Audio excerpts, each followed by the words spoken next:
Thank you, Congressman Moran. Thank you, Mr. Speaker. Charlie Kirk died yesterday at age 31, his neck ripped open by an assassin's bullet. He is survived by his wife, Erica, and their 2 young children who will never see their dad at a T-ball game or a high school graduation or a wedding.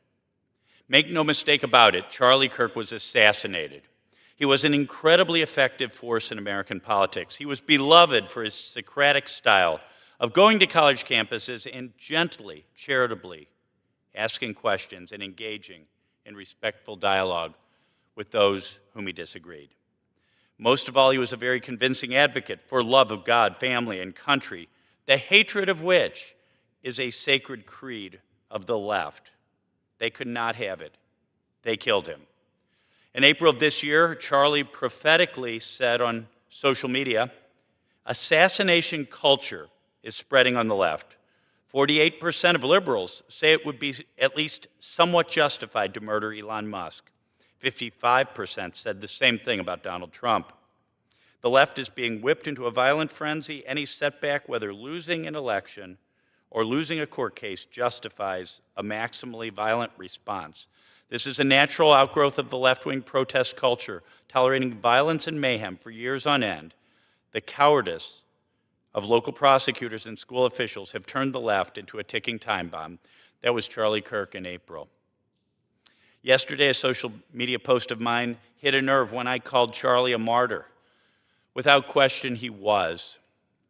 The Athenians put Socrates to death for the simple crime of asking questions about culture and society and the meaning of life itself.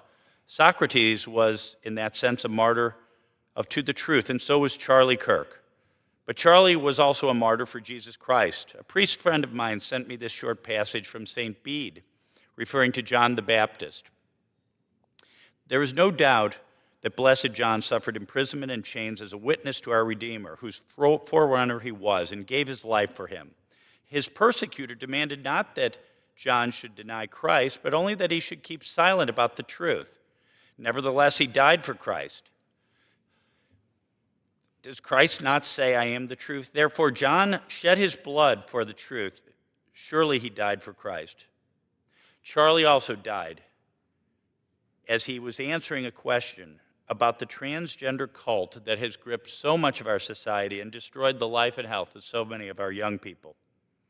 They couldn't stand for that, so they killed Charlie, martyr for the truth and for Christ. Well, what for us? Well, everything has changed.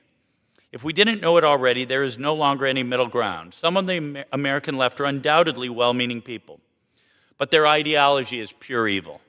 They hate the good, the truth, and the beautiful, and embrace the evil, the false, and the ugly.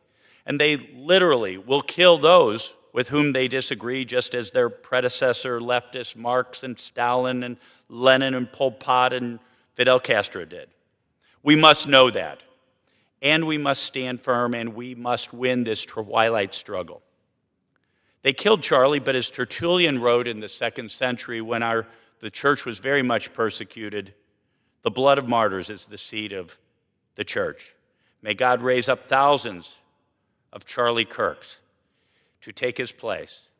To my fellow warriors in this fight, hold your families tight, be safe, pray even for those who persecute you. Yes, most of all, pray. Charlie Kirk, martyr for the truth. Pray for us. Mr. Speaker, I yield back.